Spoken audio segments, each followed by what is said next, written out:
I found out I wasn't invited on a quiet afternoon, the kind where the house feels too big and the silence presses on your ears. It wasn't dramatic. No shouting.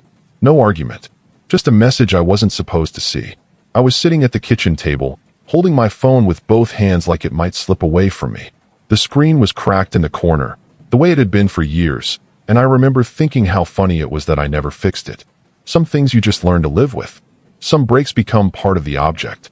The message was in the family group chat. A New Year's dinner plan. My children. Their spouses. Grandkids. A reservation made weeks ago. My name wasn't there. At first, I thought it was a mistake. That happens, right? People forget things. They forget to add someone. They assume someone else already told them. I stared at the screen longer than I should have, reading the same lines again and again, waiting for my name to appear like a delayed notification. It never did. I didn't feel anger right away. That came later. What I felt first was confusion. I leaned back in my chair and looked around the kitchen. The same kitchen where I used to cook for 6 people every night. The same table where homework was spread out and arguments broke out and laughter came back again. The same walls that once held noise and now only held time. I whispered, "Oh," out loud, even though no one was there. That one small word carried more weight than I expected. New Year's Eve had always been a big thing in our family. Not because we did anything fancy, but because we did it together. Even when money was tight. Even when work was hard. Even when life felt heavy. We stayed up. We ate too much. We laughed about the year that passed and talked about the year ahead like it was still something we could shape. I guess somewhere along the way, I stopped being part of that picture. I didn't reply in the group chat. I didn't ask questions. I didn't want to make anyone uncomfortable. I told myself there must be a reason. I told myself I was being sensitive. I told myself all the things a man tells himself when he doesn't want to feel unwanted. But when I stood up and walked to the living room, that quiet followed me. I sat down on the couch and looked at the old family photos on the shelf. Birthdays. Holidays. Smiling faces frozen in time. I was in all of them. Always standing a little to the side. Always holding someone. Always present. I wondered when present stopped being enough. That night, I didn't sleep well. I kept replaying moments from the past, trying to find the exact place where things changed. The argument that mattered. The decision I made. The silence I didn't break. By morning, the truth had settled in. I wasn't forgotten. I was excluded. And that realization hurt more than I ever expected it to. I'm a father of 3.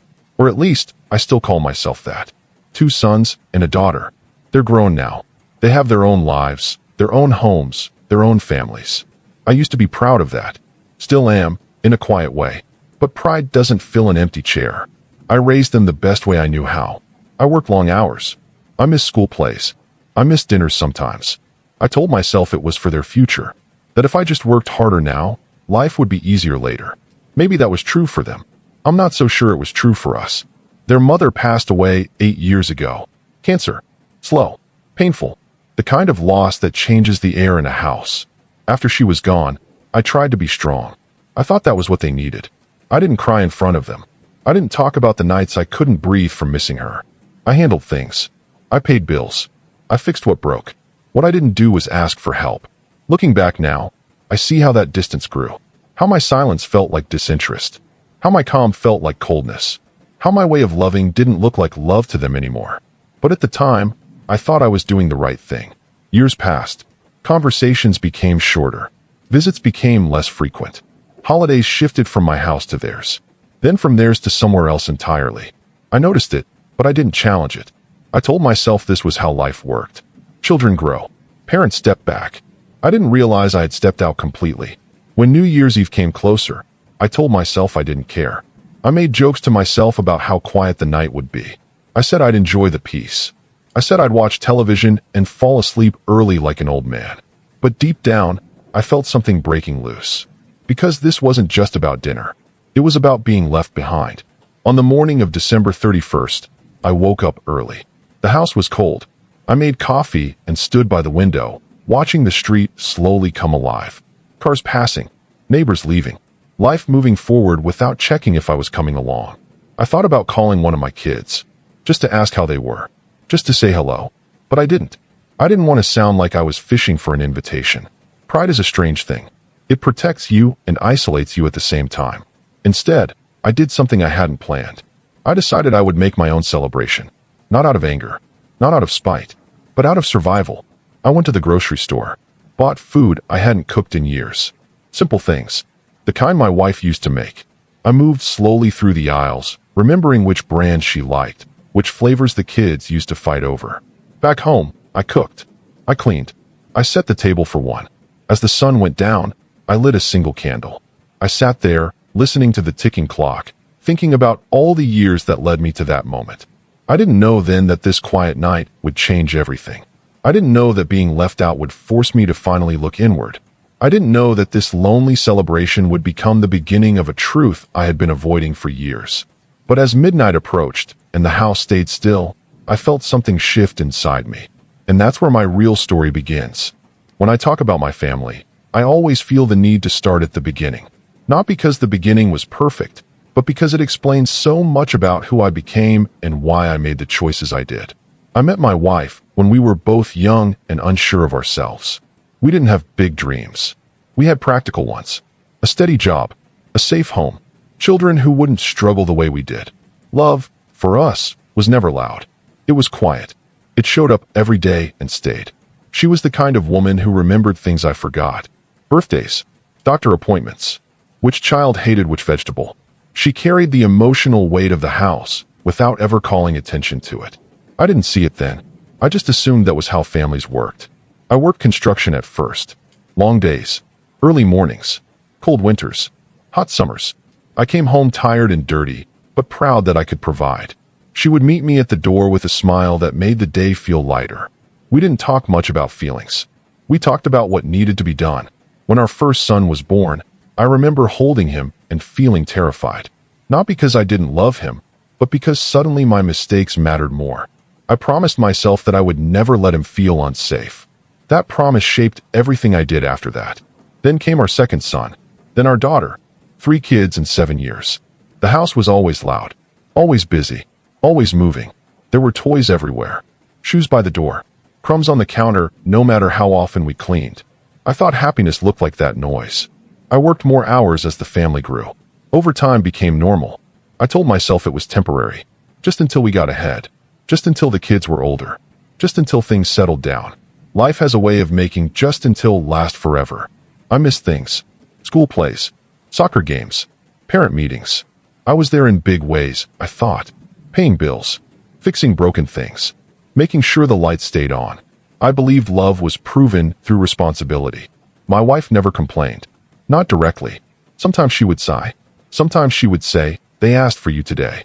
I would nod and say, "I'll be there next time." I always meant it. But next time kept moving. As the kids grew, they learned to go to her first.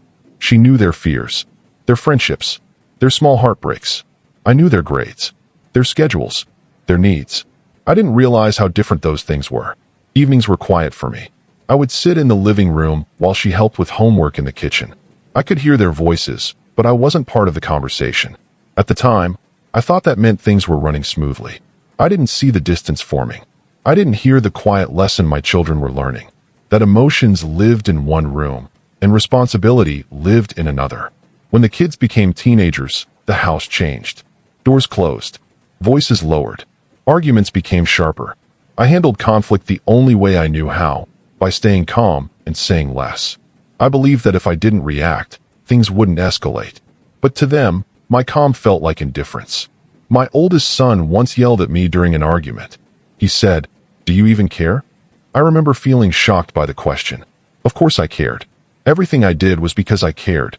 But I didn't know how to explain that in a way he could feel. So I said nothing. Silence became my language. When they started leaving for college, one by one, I felt proud and empty at the same time. The house grew quieter. My wife and I sat across from each other at dinner more often. We talked about work, about bills, about the weather, not about how strange it felt to be alone together again. Looking back, I see how much she carried, how she bridged the gap between me and the kids, how she softened my edges without asking me to change. She was the connection.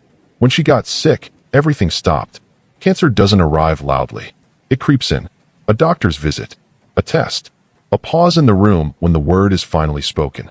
I remember holding her hand and thinking that I would trade everything I owned just to rewind time. The years that followed were the hardest of my life. Hospital rooms, late nights, quiet drives home. I tried to stay strong. I tried to be the anchor. I didn't want the kids to worry about me when they were already losing their mother. So I swallowed my fear. I swallowed my grief. I focused on tasks, on schedules, on logistics. I told myself that being useful was the same as being present. When she passed, the house felt hollow. The silence wasn't peaceful anymore. It was heavy. The kids came home more often at first. They checked on me. They asked if I was okay. I said yes every time. I didn't want to be a burden. Grief has a way of freezing people in place. While my children were moving forward, building lives, forming families, I stayed where I was. In the same house, with the same routines, holding on to memories like they were instructions. The kids started inviting me to things less often. Not all at once. Gradually, holidays became shorter visits, then phone calls, then texts. I told myself this was normal, that parents fade into the background. What I didn't realize was that my distance had taught them how to live without me. When they got married, I smiled in photos. I gave speeches. I paid for what I could. I was proud, but I was also standing on the edge of their lives, not inside them. Grandchildren came. Beautiful, loud, curious little humans. I loved them deeply, but I didn't know how to connect. I held them carefully. I smiled. I stayed quiet. I didn't want to do anything wrong. Their parents were busy, tired, building the same kind of life I once built. I saw myself in them, and it scared me. Phone calls became reminders instead of conversations. Birthdays were cards instead of visits. I noticed it, but I didn't speak up. I thought love meant letting go. Maybe love also means reaching out. I didn't learn that part soon enough. As the years passed, I became the steady background presence. The reliable one. The quiet one. The one who didn't need much. I trained everyone around me to believe that I was fine on my own. And eventually, they believed it.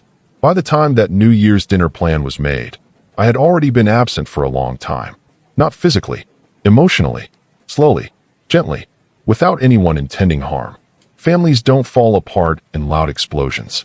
Sometimes they drift apart in silence. And silence, I learned too late, can sound a lot like peace, until you realize you're alone in it. There is always a moment when you realize something important has already changed, even though no one announced it. For me, that moment didn't come during an argument or a dramatic goodbye. It came during an ordinary phone call that ended too quickly. It was my daughter who called. She asked how I was doing.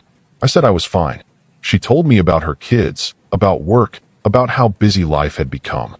I listened carefully, the way I always did. When the call ended, I realized she never asked if I wanted to come visit. I sat there holding the phone, staring at the blank screen, feeling something heavy settle in my chest. I didn't blame her. I told myself she was tired. She had a family of her own now. But I also knew this wasn't the first time the invitation had been missing. That feeling stayed with me for days. A few weeks later, my oldest son sent a message in the group chat. He said they were planning a weekend getaway for the family. A short trip, a chance for everyone to relax together. He shared photos of the place they were considering. Everyone responded with excitement. I scrolled through the messages slowly. Again, my name was never mentioned. I told myself they probably assumed I wouldn't want to go, that I wouldn't enjoy the noise or the travel, that I preferred staying home. After all, that's the version of myself I had shown them for years. But assumptions hurt when they replace conversation. I started noticing how often decisions were made without me. Not just big ones, but small ones too. Birthdays celebrated early. Holidays planned elsewhere. Stories shared secondhand, if at all. I wasn't pushed away. I was stepped around. The conflict wasn't loud. It was quiet neglect. The kind that feels polite. The kind that leaves no one to blame. I didn't say anything. I kept my thoughts to myself, the way I always had. But inside, something was tightening. I felt like I was shrinking, like my place in the family was becoming smaller with every passing year. Then came Thanksgiving. Thanksgiving had always been my wife's favorite holiday. She loved the food, the preparation, the chaos of everyone under one roof. After she passed, we tried to keep the tradition alive. The kids took turns hosting. I went wherever I was told. That year, my middle son offered to host. He sent a message saying dinner would start early because of the kids. I replied that I would be there. I showed up on time, carrying a pie I bought from the store because I wasn't confident in my baking anymore. The house was full when I arrived. Laughter filled the air. The smell of food brought back memories that made my chest ache. I hugged my grandchildren, careful not to overwhelm them. I smiled at my sons and my daughter. Everyone smiled back, but something felt different. Conversations flowed around me, not through me. Inside jokes I didn't understand. Stories I wasn't part of. I sat at the table and listened. I laughed when others laughed. I nodded along. At one point, my daughter mentioned a family gathering that happened a few months earlier. A birthday party. One I hadn't been invited to. She didn't realize it as she spoke. She just talked naturally, assuming I had been there. I felt my face grow warm. I looked down at my plate and focused on cutting my food. No one noticed. Or maybe they did and didn't know what to say. That was the moment I realized this wasn't accidental anymore. After dinner, while everyone watched the kids play, I stepped outside for air. The cold hit my face, sharp and clear. I stood on the porch and listened to the sounds of my family through the window. It felt like watching a life I used to belong to. My middle son came out a few minutes later. He stood beside me, hands in his pockets. He asked if I was okay. I said yes. He nodded, satisfied with the answer.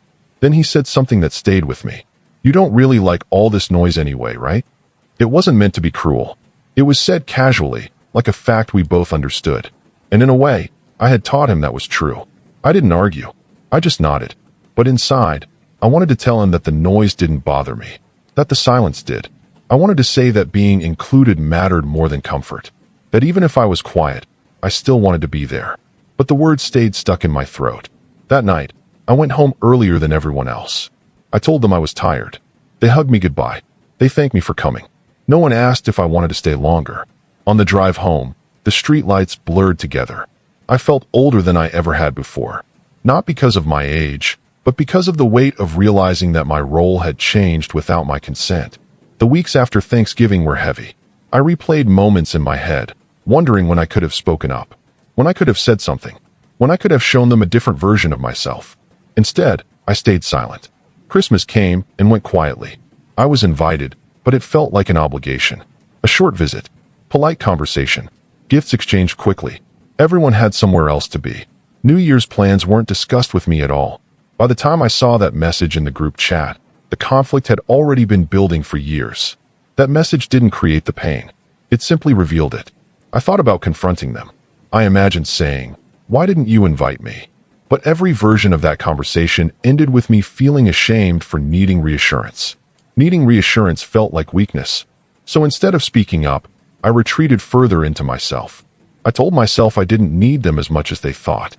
I told myself independence was strength. But independence can turn into isolation if you're not careful.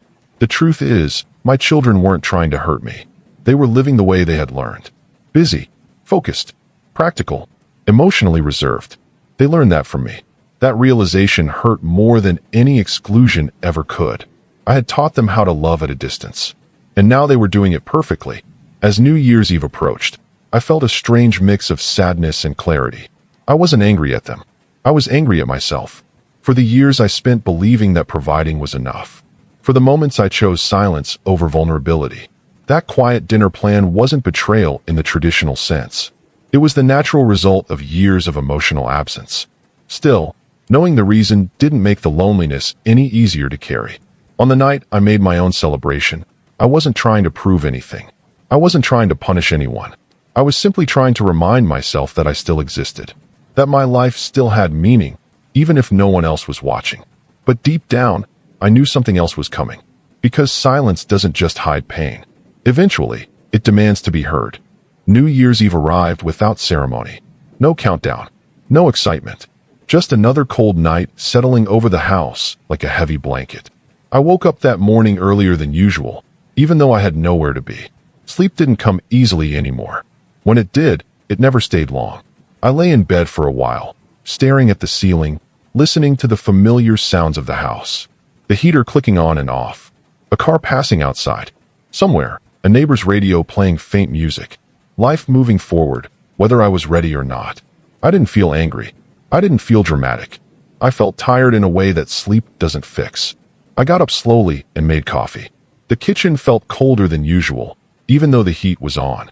I stood there holding the mug with both hands, letting the warmth sink into my fingers, hoping it would reach deeper places. The clock on the wall ticked loudly. It always had, but that morning it felt louder, like it was reminding me that time was passing whether I acknowledged it or not. I thought about the years behind me, how quickly they had gone, how I used to count time by milestones, birthdays, school years, promotions. Then one day, I realized I was counting time by absences instead. I checked my phone more than I cared to admit, not because I expected a message, but because some part of me still hoped for one. Maybe someone would realize. Maybe someone would say, "Hey, Dad, what are you doing tonight?" The screen stayed quiet. I decided to clean, not because the house was messy, but because movement felt better than stillness. I wiped counters that were already clean. I folded laundry that didn't need folding. I rearranged things that hadn't moved in years. Every object seemed to carry a memory. A scratch on the table from when my youngest son tried to carve his name. A dent in the wall from a door slammed during a teenage argument. A faded photo magnet on the fridge from a vacation we never took again. Grief doesn't arrive all at once. It sneaks up on you through ordinary things. Around noon, I went to the grocery store. I hadn't planned to at first, but the house felt too empty to sit in all day. The store was busy. People laughing. Carts full of food. Party supplies. Bottles clinking together. Everyone moving with purpose. I walked slowly through the aisles, feeling like a visitor in someone else's life. I picked up things I hadn't bought in years. Ingredients my wife used to cook with. Foods the kids loved when they were small. I didn't need that much, but I bought it anyway. It felt like bringing pieces of the past home with me.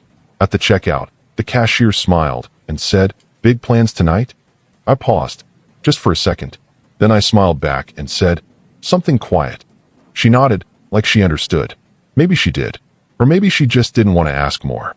Back home, I unpacked the groceries slowly. I cooked the way I used to cook when the kids were little. Carefully, methodically, following habits my body remembered even if my heart didn't. The smell filled the house, and for a moment, it felt alive again. Like if I turned around, I might see someone standing in the doorway, asking if dinner was ready. No one came. As evening approached, I showered and changed clothes. Not because anyone would see me, but because it felt important. Like respecting the moment, even if I was the only one present. I set the table for one. One plate, one glass, one napkin. I hesitated for a moment, then lit a single candle. The flame flickered softly, casting small shadows on the wall. I sat down and ate slowly. Every bite brought memories. Laughter, arguments, conversations that once filled this room. I chewed carefully, swallowing emotions along with the food. Halfway through dinner, I realized my hands were shaking slightly. Not from cold, from holding something in for too long. I pushed my plate away and leaned back in the chair. The candle burned quietly between me and the empty space across the table. That's when the thoughts I'd been avoiding finally caught up to me. I thought about my wife, about how she would have handled this night. She would have called the kids. She would have insisted everyone come over. She would have made it feel warm, no matter what. I wondered what she would think of me now, of the man I had become, of the distance between me and the children we raised together. I whispered her name out loud. The sound felt strange in the empty room. I tried, I said, even though I didn't know who I was saying it to. I tried to be strong. I tried to provide. I tried to stay out of the way.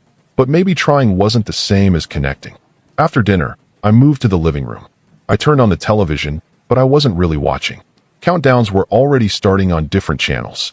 People cheering, confetti falling, smiling faces kissing at midnight. I muted the sound. I sat there in the dim light, the glow of the screen reflecting off old photo frames. My reflection looked older than I felt. Or maybe I felt exactly as old as I looked. Time slowed as midnight approached. Each minute felt heavier than the last. I checked my phone again. Still nothing. That's when the weight finally became too much. I didn't cry loudly. I didn't break down the way movies show it. I just sat there, eyes burning, chest tight, breathing shallow. Tears came quietly, almost politely, like they didn't want to disturb the room. I felt foolish for caring this much, for being hurt by something so small. A dinner, a message, a missing invitation. But it wasn't small to me. It felt like confirmation of my deepest fear, that I had become unnecessary, that my presence was optional, that my role in my family had ended without anyone telling me. I thought about all the times I chose silence, all the times I told myself I didn't need much, all the times I pushed my feelings down because they seemed inconvenient. Those choices had built this moment. The clock on the TV reached the final seconds. 10, 9, 8. I didn't count along. 5, 4, 3. I closed my eyes. 2, 1. Midnight. Somewhere, fireworks exploded. Cheers echoed through the screen, even though the sound was off. I opened my eyes and watched silently as a new year arrived without me. I raised my glass of water and whispered, "Happy New Year," to the empty room. That was the moment I broke. Not in anger, not in bitterness, but in understanding. I finally admitted something I had avoided for years. I was lonely, not just alone. Lonely.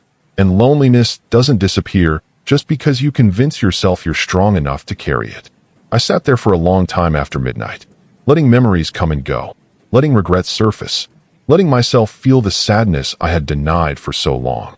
I realized that I had spent my life being needed, but I had never learned how to be wanted. And that night, for the first time, I allowed myself to want something too. I wanted connection. I wanted honesty. I wanted to be seen. As the candle burned low and the house settled into silence, I made a quiet promise to myself. I didn't know how yet. I didn't know when. But I knew I couldn't keep living this way. Because silence had finally said everything it needed to say. And I was ready to listen. The morning after New Year's Day felt different. Not brighter. Not hopeful. Just quieter in a deeper way. Like the kind of silence that settles after a storm has already passed through your chest. I woke up on the couch with the television still on, the screen glowing softly with reruns no one was watching. My neck was stiff. My eyes burned. For a few seconds, I didn't remember why I was there. Then it came back to me. The empty table. The candle burned down to nothing. The whisper of "Happy New Year" said to no one. I sat up slowly and turned off the TV. The house was still. No phone buzzing. No messages waiting. Just the sound of my own breathing. I expected to feel worse. But instead, I felt clear. Not peaceful. Not healed. Just clear in a way I hadn't been before. I made coffee and sat at the kitchen table again. The same chair. The same cracked phone. But something inside me had shifted. I wasn't pushing the feeling away anymore. I wasn't pretending it didn't matter. For the first time in years, I admitted the truth without softening it. I wasn't fine. And I hadn't been for a long time. That realization didn't come with panic. It came with sadness. A deep, steady sadness that didn't rush me. It just waited. I thought about my children. Not with anger. Not with blame. But with honesty. I asked myself a hard question. If I were in their place, what would I see? I would see a father who never asked for help. A father who always said, "I'm okay." A father who showed up physically but stayed guarded emotionally.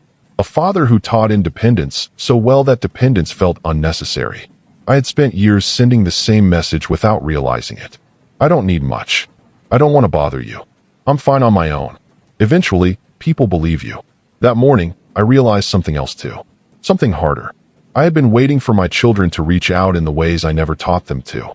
I expected emotional openness from people I never modeled it for. That thought hurt more than any exclusion. Around mid-morning, my phone rang. I didn't jump. I didn't rush. I looked at the screen calmly. It was my middle son. I let it ring once more than usual before answering. "Hey, Dad," he said. His voice sounded tired. Normal. Not worried. "Hey," I replied. There was a pause. Just a small one. The kind that carries weight. "I just wanted to check in," he said. "Make sure you were okay last night." I almost said yes. The word was already forming. Then I stopped. "I wasn't," I said quietly. The silence on the other end stretched longer than before. I could hear his breathing. I wondered if he was surprised, or uncomfortable, or unsure what to say next. "Oh," he finally said. "I didn't realize." "I know," I replied. And I meant it. We didn't talk much after that. Just a few words. He said he was sorry if things felt off. I said it was okay. We hung up politely. But that short conversation stayed with me all day. Not because it fixed anything, but because it was the first honest thing I had said out loud in years. Later that afternoon, I did something I had never done before. I wrote. Not a letter to send. Just words on paper. Thoughts I didn't know how to speak yet. I wrote about my wife. About the kids when they were small. About how afraid I had been of doing things wrong. I wrote about how silence had felt safer than vulnerability. And then I wrote a sentence that made my hand shake. "I miss you, and I don't know how to say that without feeling weak." I stared at that sentence for a long time. Then I realized something important. Wanting connection isn't weakness. Avoiding it is. That afternoon, memories kept surfacing. Moments I had brushed past before. Times when my kids had tried to open up and I had responded with advice instead of listening. Times when they asked questions I answered too briefly. Times when they waited for me to speak and I chose not to. I saw patterns I hadn't seen before. I wasn't distant because I didn't care. I was distant because I was afraid. Afraid of saying the wrong thing. Afraid of not being enough. Afraid of showing emotion and not knowing how to handle it. I had confused control with strength. That evening, my daughter texted. Just a simple message. Happy New Year, Dad. Hope you're doing okay. Normally, I would have replied with something short. Thanks. You too. This time, I didn't. I stared at the message for a long time. My fingers hovered over the screen. My heart beat faster than it should have for such a small moment. Then I typed something different. I'm okay, but I felt lonely last night. I think I haven't said that enough. I read it twice. 3 times. My chest tightened. I almost deleted it. Then I sent it. The response didn't come right away. Minutes passed. Then more. I told myself not to panic. Not to regret being honest. Honesty doesn't always get immediate comfort. Finally, the phone buzzed. I'm really sorry, Dad. I didn't know you felt that way. I guess I just assumed you liked being on your own.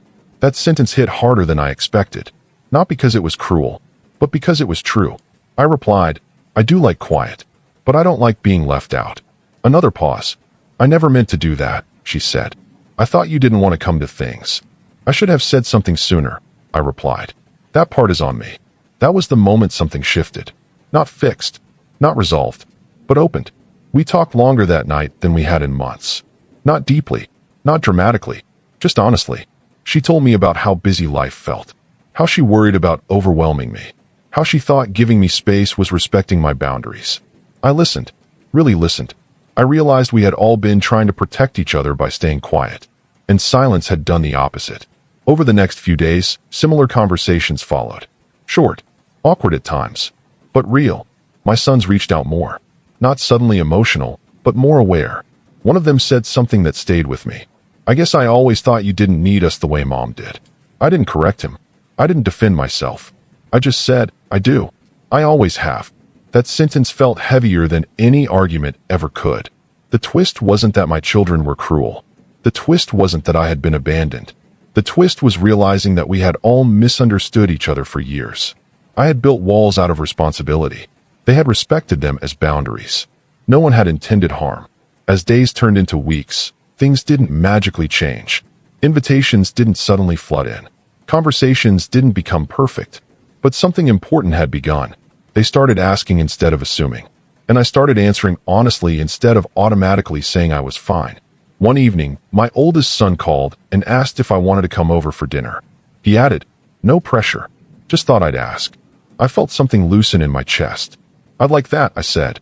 And for the first time in a long time, I didn't feel like I was intruding. I understood then that healing doesn't come from grand gestures. It comes from small moments of truth repeated over time. The night I wasn't invited didn't break my family. It revealed the silence that already existed. And once silence is revealed, it can finally be addressed. That realization didn't erase the pain of that lonely New Year's night, but it gave it meaning. And sometimes, meaning is enough to begin again. Rebuilding doesn't happen the way people imagine it does. It doesn't come with apologies wrapped in perfect words or dramatic moments where everything suddenly makes sense.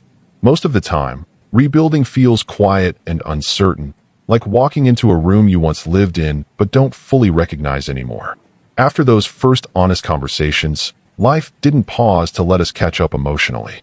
Everyone still had jobs, kids, responsibilities, and routines that didn't bend just because we were finally talking again. The difference was small, but it mattered. They asked more questions. I gave longer answers. That alone felt strange. The first dinner invitation after New Year's came from my oldest son. He texted instead of calling, which was normal for him. What wasn't normal was the way he worded it. Hey Dad, we're having dinner Saturday. No rush, no pressure. Just wanted you to know you're welcome. I read that message several times. Not because I didn't understand it, but because I wanted to be sure I wasn't imagining the tone. There was something gentle about it. Something careful. I almost replied with my usual line. Sounds good. If I can make it. That was the safe answer. The distant one. The kind that left room for withdrawal. Instead, I typed, I'd really like to come. Thank you for asking. My thumb hovered over the screen before I sent it. Old habits don't disappear easily, but I pressed send anyway. That Saturday, I arrived 10 minutes early. I stood in the driveway for a moment before knocking, taking a breath, reminding myself that showing up also meant staying present. The house was loud, kids running, music playing softly in the background, the smell of food filling the air. For a brief second, the familiar discomfort rose in my chest, the urge to stay quiet, to blend into the background. Then I remembered my promise to myself. I stepped inside. Dinner wasn't perfect. Conversations overlapped. I didn't always know when to speak. Sometimes I started a sentence and stopped halfway through because I wasn't sure anyone was listening. But no one rushed me. No one ignored me. When I spoke, they waited. That alone felt new. At one point, my granddaughter climbed onto my lap without asking. She leaned her head against my chest while watching television. I sat very still, afraid to break the moment. I realized then how much I had missed without knowing it. When I left that night, my son hugged me longer than usual. Not tight, not emotional, just longer. "Come by again soon," he said. I nodded, unable to say much. Driving home, I didn't feel full in the way people describe happiness. I felt steady, like something fragile had been handled carefully and not dropped. That became the pattern. Not constant closeness, not perfect communication, just steady effort. I started calling instead of waiting to be called. Short conversations at first, asking how their day was. Listening without offering solutions unless asked. That part was hard. I had spent my whole life believing love meant fixing things. Now I was learning that sometimes love meant sitting with discomfort. There were moments when old habits slipped back in. Times when I felt overwhelmed and retreated into silence for days. No one accused me. No one confronted me. But I noticed the distance more clearly now. And instead of staying there, I reached out again. That was new. One afternoon, my daughter came over unexpectedly. She said she was in the neighborhood and thought she'd stop by. We sat at the kitchen table with coffee, the same table where so much of my life had passed quietly. She looked around the room and said, "It feels smaller than I remember." I smiled. It always does when you come back. She hesitated before speaking again. I want to say something, but I don't know how. I waited, truly waited. No rushing, no reassuring. "I think after Mom died," she said slowly, "we didn't know how to take care of you. You seemed so stable, like nothing shook you." I nodded. That was fair. "So we assumed you didn't need much," she continued. "And I think that made it easier to focus on everything else." I swallowed. My throat felt tight, but not in a painful way. "I made it look that way," I said. "I thought I was protecting you." She reached across the table and placed her hand over mine. "I wish you'd let us protect you sometimes too." That sentence stayed with me long after she left. For years, I had believed that being strong meant never leaning on anyone. I had confused independence with isolation, control with safety. I was learning, slowly, that strength could also mean trust. As weeks passed, the changes became more noticeable. Not dramatic, but meaningful. They invited me more often. I accepted more often. I spoke more. They listened more. I started sharing stories from my past, not just facts. How scared I was when I became a father. How unsure I felt after my wife died. How lonely the house felt sometimes. Every time I said those things out loud, I expected discomfort. Instead, I found understanding. Not pity. Not guilt. Understanding. One night, my middle son asked me something I didn't expect. "Dad, why didn't you ever tell us when things were hard?" I thought about that for a long time before answering. "Because I thought my job was to make sure things weren't hard for you," I said. I didn't realize that sharing the hard parts might have helped us feel closer. He nodded slowly. "I think we would have wanted to know." That was the hardest part to accept. That my silence hadn't been necessary. It had just been familiar. I began to notice something else too. As I opened up, they did as well. Conversations shifted, became less about schedules and more about feelings. Frustrations, doubts, fear. I saw my children not just as adults managing life, but as people still figuring it out. Just like I was. One evening, alone again in my house, I sat in the same living room where I had spent New Year's Eve. The memory of that night still hurt, but it no longer felt like a wound. It felt like a turning point. I thought about how close I had come to disappearing quietly from my own life. Not physically, emotionally. I realized how easy it is for that to happen. How slowly it sneaks in. How respect can turn into distance. How love can exist without connection if no one speaks. I thought about my wife, about how she used to bridge the emotional gaps without asking for recognition, how much I had relied on her presence to keep the family close. Without her, the cracks had shown. But cracks don't mean something is broken beyond repair. Sometimes they just mean light hasn't reached certain places yet. The biggest lesson I was learning wasn't about my children. It was about myself. I was learning how to stay in conversations even when they felt uncomfortable, how to sit with feelings instead of burying them, how to ask for connection without feeling ashamed. I was learning that love doesn't survive on good intentions alone. It needs words. It needs presence. It needs courage. There were still quiet nights. Still moments when the house felt too empty. Still days when I missed my wife so deeply it took my breath away. But I wasn't alone in those moments anymore. I allowed myself to say, "Today is hard." And someone listened. That changed everything. One Sunday afternoon, months after that lonely New Year's night, my family gathered at my house again. Not for a holiday, not for a special occasion, just because. The table was full. The noise returned. Laughter bounced off the walls like it used to. At one point, I stood in the kitchen watching them all together. My children, my grandchildren, their lives overlapping in ways that felt both familiar and new. I felt something settle in my chest. Not pride, not regret, gratitude. I understood then that being included isn't something you wait for quietly forever. Sometimes it's something you have to step toward, even if your voice shakes. That night, after everyone left, the house was quiet again. But it wasn't empty. I sat at the table, the same one where I once set a single place for myself, and I smiled softly. I had learned something important. Silence can protect you, but it can also cost you everything. Connection takes risk. It takes honesty. It takes the courage to say, "I need you," even when you've spent a lifetime pretending you don't. I wasn't invited to one New Year's dinner, but that absence taught me how to show up for the rest of my life. And that lesson, painful as it was, turned out to be the beginning of something worth holding on to. As the months passed, I started to notice a quiet change in myself. Not something I could point to clearly, not something dramatic that happened all at once. It was more like waking up one day and realizing that your breathing feels different, lighter somehow, even though the air around you hasn't changed. For most of my life, I had known exactly who I was supposed to be. The provider, the steady one, the man who didn't need much and didn't ask for anything. That identity had shaped every decision I made, every word I didn't say, every feeling I pushed down. Now that I was learning how to speak honestly, I realized something unsettling. I didn't actually know who I was without that role. When you spend decades being needed for what you do, not for who you are, it becomes difficult to separate the two. I had retired a few years earlier, quietly, without ceremony. I thought that would be the hardest adjustment. I was wrong. The hardest adjustment was learning how to exist without being useful. In the past, usefulness had protected me. If I was fixing something, paying for something, solving something, then I didn't have to sit with the uncomfortable parts of myself. Feelings stayed in the background. Questions stayed unanswered. Now, there was more space. Too much space, sometimes. There were afternoons when the house felt unbearably quiet again. Even though I was seeing my children more often, even though conversations were warmer, the silence still crept in. It wasn't the same silence as before, but it was familiar enough to make me uneasy. The difference was that now, I didn't immediately run from it. I sat with it. One afternoon, I found myself standing in the hallway outside the bedroom my wife and I once shared. I hadn't been inside in months. I had turned it into a storage room, telling myself it was practical.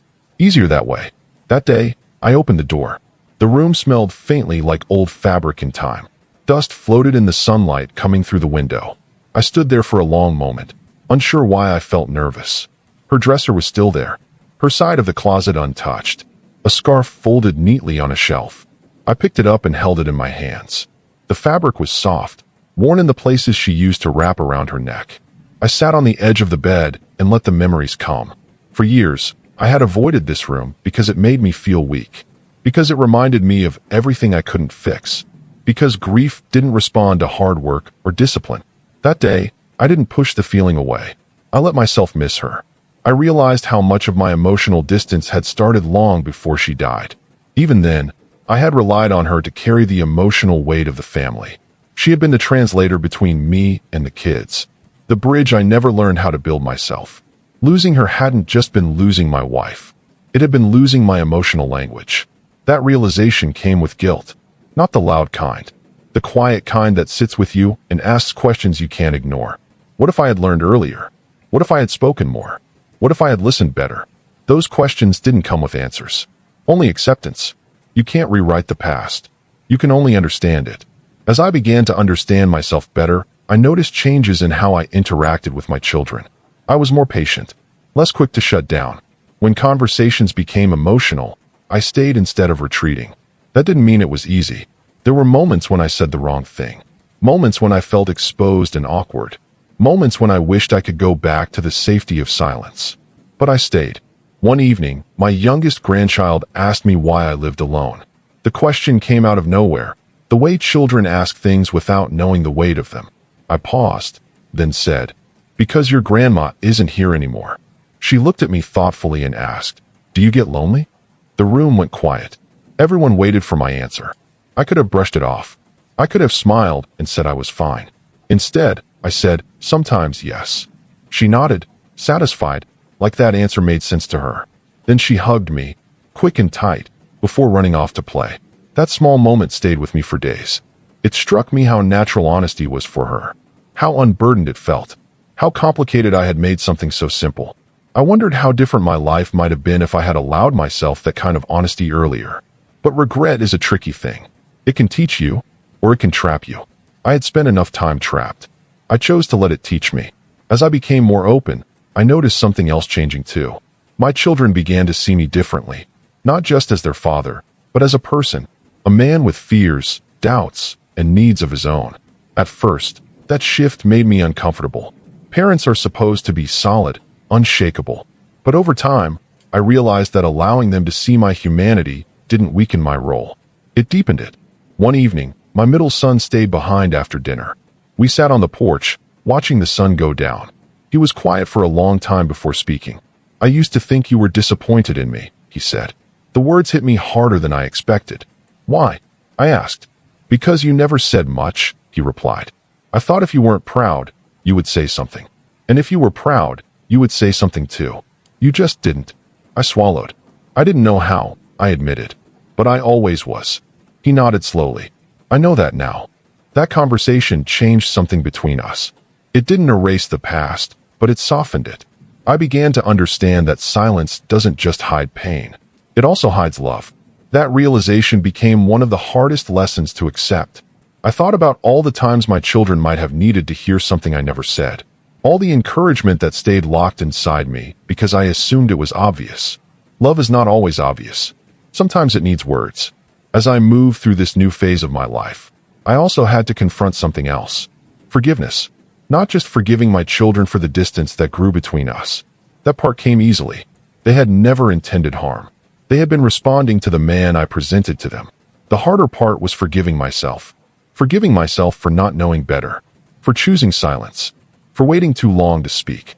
Self-forgiveness doesn't come in a single moment. It arrives slowly, in pieces. I learned to catch myself when old thoughts crept in. Thoughts like, "It's too late now," or "You should have known better."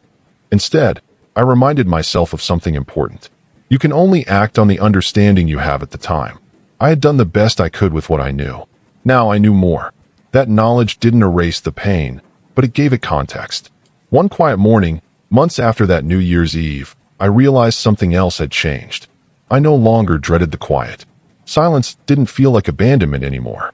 It felt like space. Space to think. Space to remember. Space to choose differently. I still had lonely moments. I still missed my wife deeply. There were nights when the house echoed with memories. But now, loneliness didn't define me. Connection didn't mean constant company. It meant knowing that if I reached out, someone would answer. It meant knowing that my presence mattered, even when I was quiet. One evening, I stood in the kitchen washing dishes after another family dinner. The house smelled like food and laughter again. My daughter walked in and said, "You seem different lately." I looked at her, curious. "Different how?" "More here," she said. "Like you're not already halfway gone." That sentence stopped me. I realized how close she was to the truth. For years, I had been emotionally absent while physically present, slowly withdrawing without realizing it. Now, I was learning how to stay, not just in rooms, but in conversations, in feelings, in relationships. That was the work of this stage of my life. Not building something new from scratch, but learning how to be present in what already existed. And that, I learned, takes more courage than silence ever did. There comes a point in life when you stop measuring time by what's ahead of you and start measuring it by what you still want to hold on to. I didn't notice when that shift happened. It wasn't tied to a birthday or a specific event. It arrived quietly, the way most important truths do. I began to notice it in the mornings. I no longer rushed through them. I would wake up, make coffee, and sit by the window instead of turning on the television. I watched the light change. I listened to the neighborhood wake up. I allowed myself to move slowly, without guilt. For most of my life, slowing down felt irresponsible. There was always something to do, something to fix, somewhere to be. Rest felt like laziness. Silence felt like wasted time. Now, silence felt like breathing. I realized how much of my identity had been built around urgency, around usefulness, around proving my worth through constant effort. When that urgency faded, I was left with a question I had avoided for decades. Who am I when I'm not needed? That question scared me at first. It still does, sometimes. But I learned that fear doesn't always mean danger. Sometimes it means growth. I started paying attention to the small things. The things I used to overlook because they didn't seem productive. A phone call that lasted longer than planned. Sitting with a grandchild while they struggled to read. Cooking a meal slowly, without checking the clock. These moments didn't look impressive from the outside, but they felt solid, real. I realized that purpose doesn't always announce itself loudly. Sometimes it shows up quietly and waits for you to notice. One afternoon, I was sitting in the living room when my oldest grandson asked me about my job. He had a school assignment about family history. He wanted to know what I did when I was younger. I told him about construction, about early mornings and long days, about building things with my hands. He listened carefully, his eyes focused in a way that surprised me. "Did you like it?" he asked. I thought about it. "I liked knowing I was helping," I said. "I liked coming home tired and feeling like I earned it." He nodded. Then he asked, "What do you like now?" That question caught me off guard. I opened my mouth to answer, then stopped. I realized I had never really asked myself that before. Liking something had always been secondary to needing to do it. "I like being here," I finally said. "With you. With the family." He smiled, satisfied with that answer. Later that night, I thought about how simple his question was, and how difficult it would have been for me to answer it even a year earlier. I was learning that liking something didn't require justification. It didn't have to be productive. It didn't have to impress anyone. It just had to be honest. As time went on, I found myself thinking more about legacy, not in the dramatic sense, not about money or accomplishments, but about memory. What would my children remember when they thought of me? For a long time, I assumed they would remember stability, reliability, consistency, and those things matter. They really do. But now, I hoped they would remember something else too. Presence. Not just that I showed up, but that I stayed. I began telling stories more often. Not lectures, just stories. About mistakes I made. About times I was scared. About moments I felt unsure. I watched my children listen in ways they never had before. Not because the stories were exciting, but because they revealed something new. I wasn't just their father anymore. I was a man who had lived. That shift changed the way they talked to me, and it changed the way I saw myself. I stopped trying to protect my image, stopped worrying about appearing strong all the time. Strength, I was learning, didn't come from hiding weakness. It came from surviving it honestly. There were still days when grief surprised me, when I reached for my wife without thinking, when I wanted to tell her something and remembered she wasn't there. Those moments never disappeared, but they softened. Instead of pushing them away, I learned how to sit with them, to let the sadness exist without letting it define the day, to remember her with warmth instead of only pain. I talked about her more openly now, with the kids, with the grandkids. I told them what she was like, how she laughed, how she worried, how she loved. In those conversations, she felt present again, not as a wound, but as a thread that still connected us. One evening, my daughter said something that stayed with me. "You talk about Mom differently now," she said. "Less like you're afraid of breaking something." She was right. I had been afraid that talking about her would reopen the pain. But silence had done more damage than memory ever could. I realized that avoiding pain doesn't protect you from it. It just delays it. Another change came quietly. I stopped apologizing for existing. That might sound strange, but for years, every request I made came wrapped in apology. Every visit felt like an intrusion. Every need felt like a burden. Now, When I was invited somewhere, I accepted without downplaying myself. When I asked for time, I didn't soften it with excuses. I learned that asking wasn't the same as demanding. That shift didn't just affect my family. It affected how I moved through the world. I spoke more clearly, walked with less hesitation, allowed myself to take up space without feeling guilty. I had spent so much of my life shrinking quietly. Now, I was allowing myself to be seen. There was one particular afternoon that marked this realization clearly. I was sitting at the park with my grandchildren. They were playing, running, laughing. Parents nearby chatting. I sat on a bench, watching. A man about my age sat down next to me. We nodded at each other. Didn't speak at first. After a while, he said, "Grandkids?" I nodded. "Yeah." "Same," he said. "Funny how quiet life gets after raising kids, isn't it?" I thought about that. "It can't," I said, "unless you learn how to stay connected." He looked at me for a moment, then smiled slightly. "That's true." We sat in silence after that. But it wasn't uncomfortable. I realized something important in that moment. Aging doesn't have to mean disappearing. It can mean refining, choosing what matters, letting go of what doesn't, being intentional with time instead of reactive. I wasn't trying to reclaim my youth. I didn't want that. I wanted presence, clarity, peace. As months passed, the family rhythms became steadier. Not perfect, but grounded. I had a place again, not because I demanded it, but because I showed up honestly. Sometimes that meant saying no when I was tired. Sometimes it meant asking for company when the house felt too quiet. Sometimes it meant sitting with discomfort instead of retreating. Each choice felt small on its own. Together, they reshaped my life. I thought often about that New Year's Eve, about how painful it had been, how small it seemed from the outside, how enormous it felt on the inside. I no longer wished it hadn't happened. That night forced me to face the truth I had been avoiding. It made me question the story I had been telling myself for decades. The story that said strength meant silence. That love didn't need words. That needing others was weakness. I had lived inside that story for most of my life. Now, I was writing a different one. One where love is spoken, where presence matters, where connection is built, not assumed. One evening, sitting alone again in my living room, I noticed how different the quiet felt. It wasn't empty. It wasn't heavy. It felt earned. I understood then that peace isn't the absence of people. It's the absence of pretending. I wasn't pretending anymore. I was no longer the man who waited quietly to be included. I was the man who showed up, spoke honestly, and stayed. And that, I realized, was enough. There is a kind of tiredness that sleep does not fix. I learned that late in life. It is not the tiredness of work or age or sickness. It is the tiredness that comes from carrying words you never said. I carried many of those words. For years, I told myself silence was kindness, that holding things in was a form of strength, that not speaking about pain meant I was protecting others from it. What I did not understand then was that silence does not erase pain. It just hides it. And hidden pain has a way of shaping everything quietly. I began to notice it in small reactions. A sharp tone where none was needed. A retreat when conversation turned emotional. A habit of changing the subject whenever things got too close. These were not accidents. They were defenses I built a long time ago and never questioned. One afternoon, my son came over alone. That did not happen often. Usually visits were loud, full of movement, children running through the house. This time, it was just him. We sat at the table with coffee between us.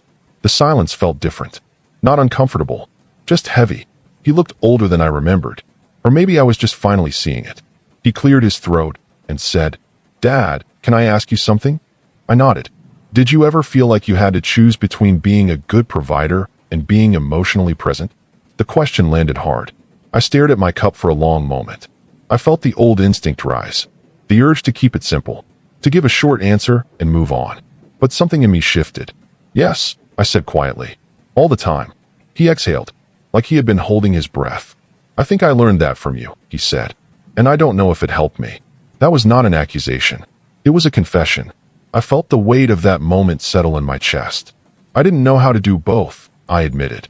I thought providing was love. I thought being strong meant being quiet. He nodded slowly. I figured.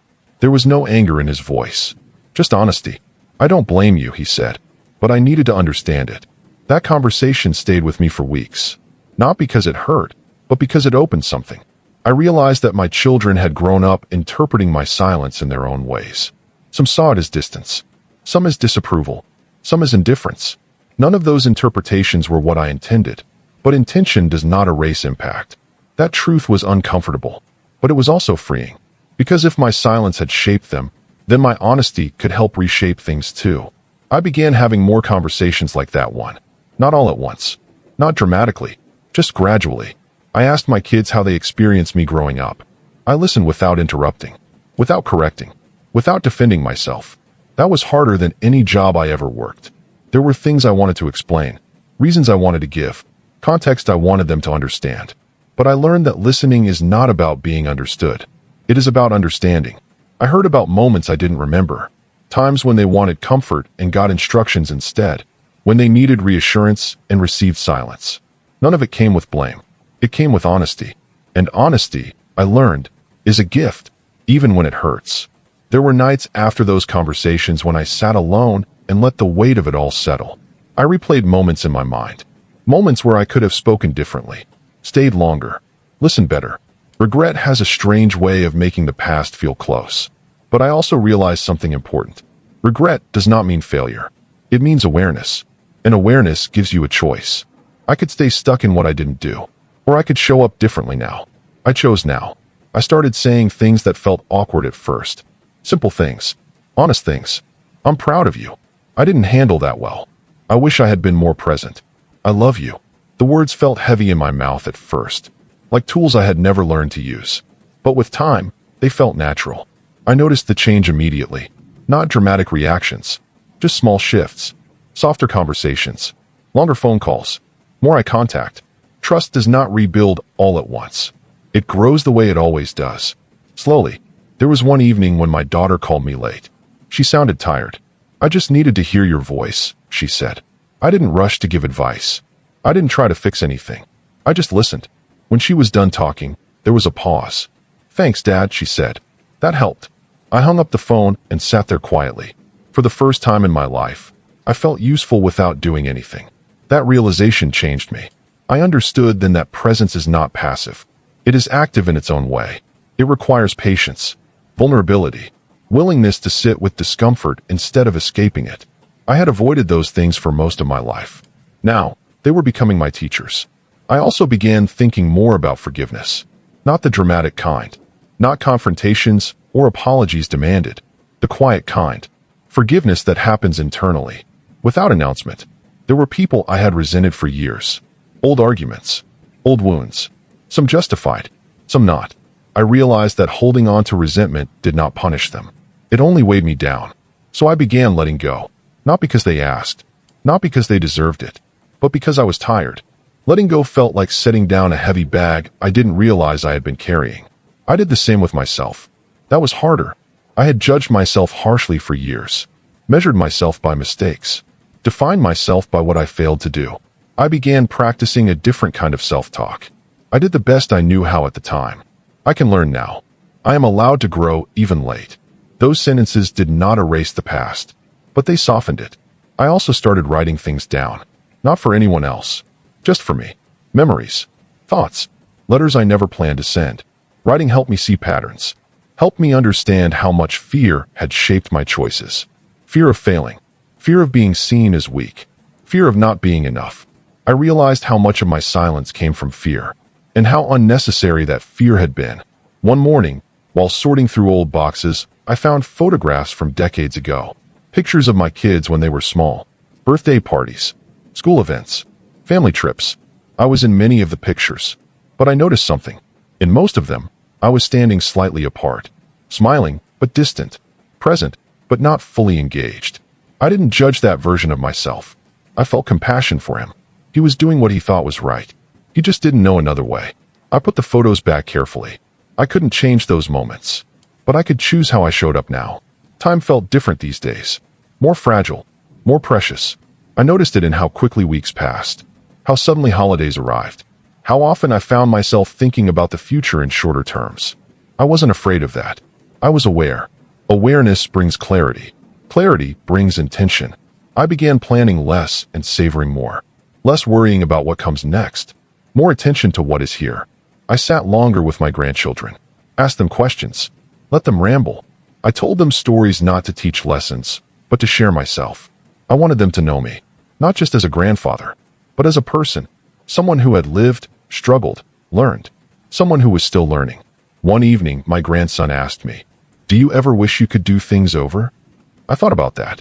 "I wish I had known some things earlier," I said, "but I don't wish away my life."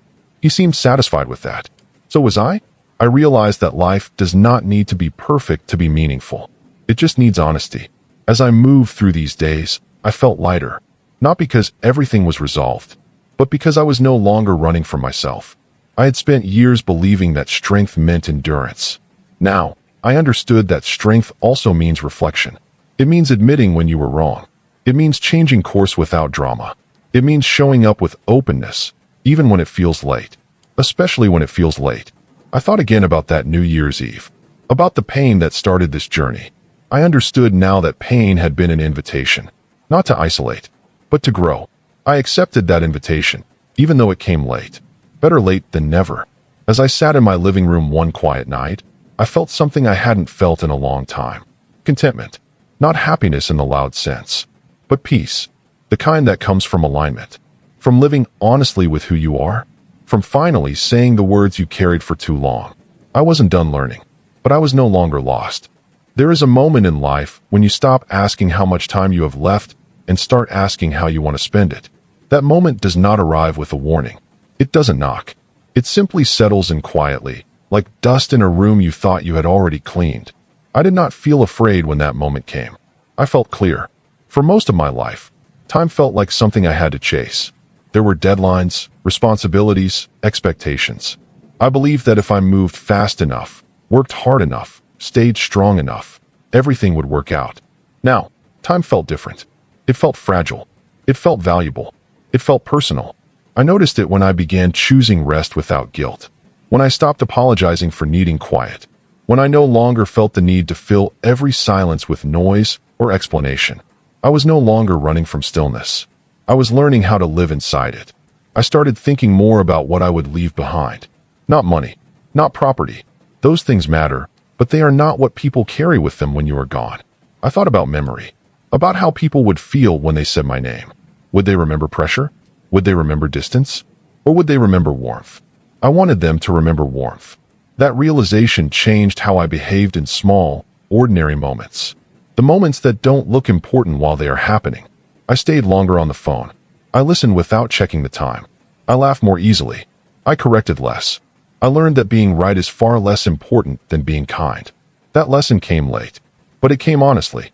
I began telling my children things I once assumed they already knew. That I admired them. That I respected the lives they built. That I saw their effort, even when it went unnoticed. I watched how those words landed. Not dramatically, just quietly, like something heavy being set down. One evening, my son said something that caught me off guard. "I always thought you were disappointed in me," he said. The words hit me harder than I expected. "I never was," I said. "I just didn't know how to say I was proud." He nodded slowly. "I know that now," he said. That moment mattered more to me than any achievement I ever worked for. Because it told me that healing does not always require perfection. Sometimes it only requires honesty. I also began thinking about my own parents. About how much I understood them only after becoming old myself. I saw now how tired they must have been. How afraid. How limited by the tools they were given. They did not teach me how to talk about feelings because no one taught them. That realization softened something in me. It helped me forgive things I once held against them. Not because they were right, but because they were human. That understanding allowed me to see myself the same way. Human. Imperfect. Still learning. I stopped trying to rewrite my life story. I began accepting it. Acceptance does not mean approval of every choice. It means allowing the past to exist without letting it define the future. There were days when my body reminded me of my age. Slower movements. A deeper fatigue. A quiet awareness that energy is no longer unlimited. Instead of fighting that, I began respecting it. I rested when I needed to. I asked for help without shame. I planned my days with care. That, too, was a form of strength. I realized that masculinity had once meant endurance to me. Now it meant wisdom. Knowing when to push. Knowing when to stop. Knowing when to speak. Knowing when to simply sit beside someone. One afternoon, my granddaughter climbed into my lap and rested her head against my chest. She said nothing. She just stayed there. I did not move. I understood then that this was legacy. Not lessons delivered. Not advice remembered. But safety felt. I wanted to be a place people could rest. That desire guided me more than anything else. I stopped worrying about being impressive. I focused on being present. I noticed how often people simply want to be heard. How rarely they need solutions. How powerful it is to say, "I'm here," and mean it. I practiced that. With family. With friends. With myself. There were still regrets. They did not vanish. But they no longer screamed. They whispered. And I listened without letting them control me. I understood that regret, when faced honestly, becomes wisdom. Ignored, it becomes bitterness. I chose wisdom. I began organizing my life gently. Not preparing for the end, but preparing for clarity. I wrote things down. Instructions. Thoughts. Stories. Not because I was afraid of dying, but because I respected living. I wanted my family to know what mattered to me. What I valued. What I learned. I wanted my grandchildren to understand that life is not about avoiding mistakes. It is about learning from them without losing compassion for yourself. One night, sitting alone, I thought again about that New Year's dinner I wasn't invited to. How much pain it cost. How much it revealed. I realized something that surprised me. If that night had never happened, I might still be living quietly wounded. Still believing I was needed only when convenient. Still measuring my worth by silence. That pain cracked something open. It forced me to look. And looking changed me. Not all pain is meaningful, but some pain is instructive. I was grateful I listened. As time moved forward, my relationships felt less fragile. Not because they were perfect, but because they were honest. We no longer tiptoed around feelings. We spoke them. That did not eliminate discomfort. It made it manageable. I found peace in knowing that my children saw me clearly now. Not as a flawless provider. Not as a distant authority, but as a man who tried, failed, learned, and showed up. That was enough. One evening, my daughter hugged me before leaving and said, "I'm glad you're happy now." I thought about that. "I'm not always happy," I said, "but I'm at peace." She smiled. "I can see that," she said. "Peace is quieter than happiness, but it lasts longer." As I write this, I am aware that life does not promise long endings. There is no guarantee of closure or perfect resolution, but I am no longer afraid of unfinished things. I trust that love fills the gaps. I trust that showing up honestly matters more than saying everything perfectly. I trust that what I leave behind will not be measured in words, but in how people feel when they remember me. I want them to feel calm. I want them to feel understood. I want them to feel loved. If they do, then I lived well. I no longer need grand celebrations. I no longer need to be the center of anything. I just need connection, and I have learned how to hold it. That, finally, feels like enough. I have learned that letting go does not mean forgetting. It is not about erasing memories or pretending things never hurt. Letting go is different. It is about holding the weight of what happened, understanding it, and then placing it down gently so you can move forward without carrying it as a burden. For years, I carried too much. I carried regrets like bricks in a bag on my back. I carried unspoken words, quiet misunderstandings, moments I could not fix. I carried the fear of loss, of being alone, of never being understood. All of it weighed on me, but I did not realize the weight until I began to let pieces of it go. The first time I truly let go of something painful, it was not dramatic. I was sitting on the porch, watching the wind shake the bare branches of a tree. My youngest grandson ran past me, laughing, and I realized I had not thought about one particular argument with my daughter in months. Not because it did not matter. It mattered deeply, but I had forgiven it. Not for her, but for me. I understood then that forgiveness is not about excusing mistakes. It is about freeing yourself from carrying the hurt endlessly. I began practicing that with everything that had haunted me. The mistakes I made as a father. The silence I kept when I should have spoken. The moments I prioritized work over love. I wrote letters I would never send. I spoke aloud in empty rooms. I allowed the pain to surface, but then I let it return to the past where it belonged. And with each piece released, I felt lighter. I noticed the small miracles in everyday life. A grandchild pressing a drawing into my hands. A son calling just to ask about my day. A daughter sitting beside me on the couch, quietly holding my hand. These moments were not grand or cinematic, but they were real. They were life. I began to realize that letting go is also about embracing what remains. I cannot undo the years I spent distant. I cannot replace the moments lost, but I can fully inhabit the moments I still have. And that is enough. One morning, I woke up with the sunrise spilling across the living room floor. I made coffee and sat by the window, watching the world wake slowly. The silence was different now. Not empty, not lonely. It felt full of possibility. I thought about my wife, about how much she had shaped me without asking for credit, about the love she gave, and how I had misread it as obligation. I allowed myself to smile at the memory. Grief had softened into warmth. I thought about my children, how far they had come, how we had all grown, together and apart, how we had learned to speak, to listen, to forgive, to stay present. And I felt gratitude, not the fleeting kind, not the kind that slips away when things feel heavy. A quiet, deep gratitude that rests in your chest and doesn't need words. I am grateful for the pain that taught me to listen, for the absence that taught me to show up, for the silence that taught me to speak. I realized something profound in those quiet moments. Life does not always allow us to fix what is broken. Sometimes it only allows us to understand it. And understanding is powerful enough. I began to speak more openly with my children, not because I needed to explain, but because I wanted them to know me fully. I shared fears I had kept hidden, moments of doubt, times I had failed to be the father I wished to be. I did not seek forgiveness. I sought understanding. And in return, I found it. I began to pay attention to the small gestures of connection. The way my granddaughter pressed her cheek against my arm. The way my son lingered when I dropped him off at work. The way my daughter smiled softly when I made her coffee in the morning.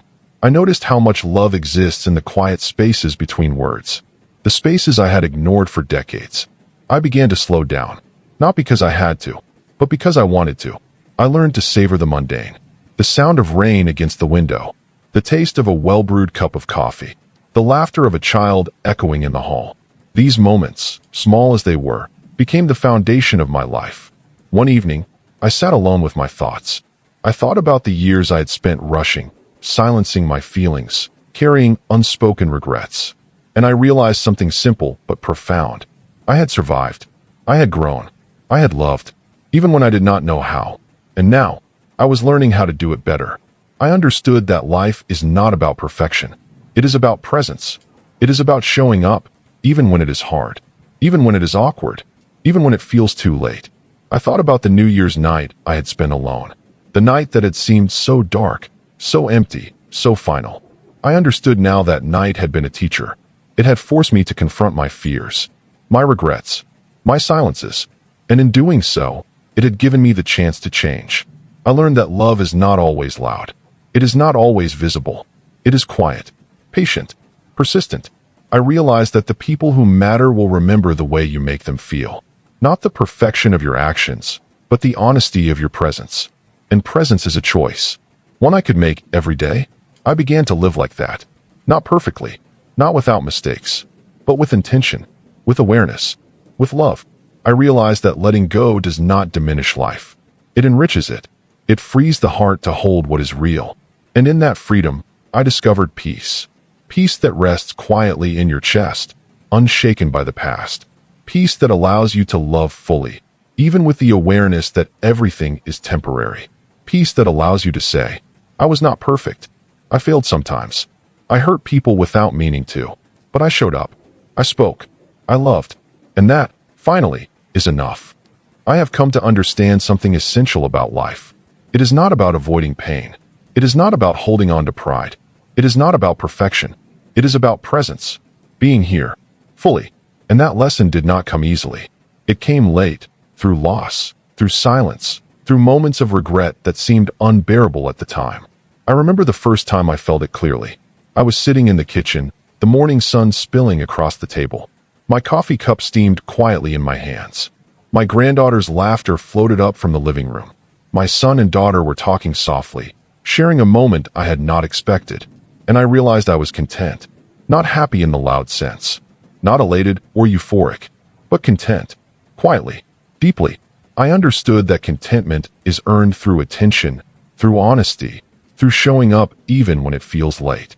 I thought about my life, the mistakes, the regrets, the silences. I saw them clearly now, not with shame, but with understanding. They were the things that shaped me, not the things I wanted to carry forever, but the things that taught me how to love. I began to see how fragile life is, how short the time we have with people we love, how quickly the ordinary can become extraordinary when we pay attention. I began to slow down, truly slow down. I watched the sunrise more carefully. I listened to the stories my grandchildren told me, even when they rambled. I allowed myself to remember my wife without feeling crushed by grief.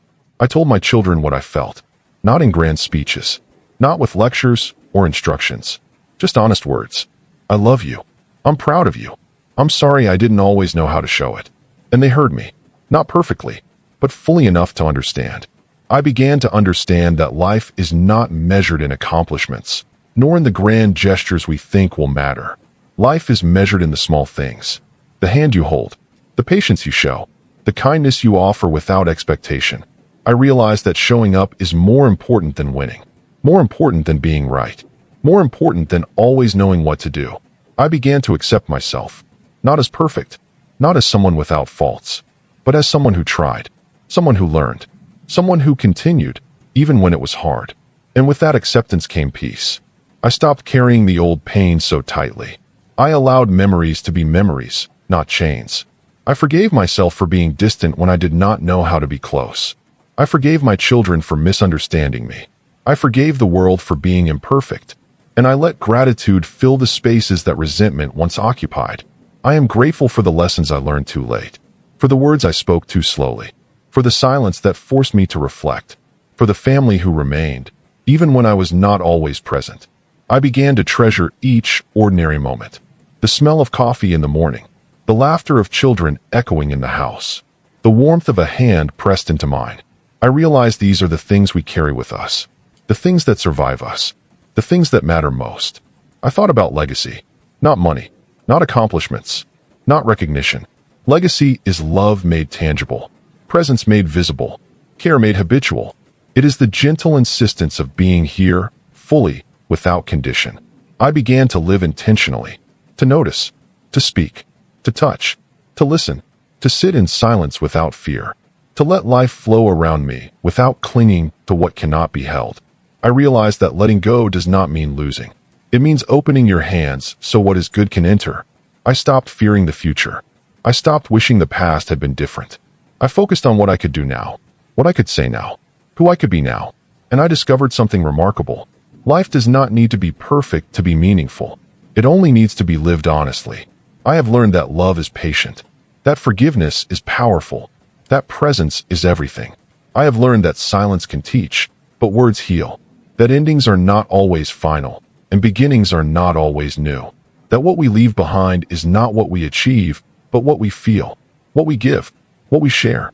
And I have learned, above all, that it is never too late to start, to speak, to love, to forgive, to show up, even when it is quiet, even when it is ordinary, even when it is too late for perfection. Because what matters is not perfection. What matters is truth, and love, and presence. And now, I am here, fully, finally, and that is enough. Enough to heal, enough to teach, enough to remember, enough to let go. I am grateful for the journey, for the pain, the mistakes, the silence, for the laughter, the connection, the love. I am grateful for now, and I am ready to live the rest of my life intentionally, to speak, to listen, to love, to show up every day, because presence is the truest gift we can offer, and love is the truest legacy we can leave.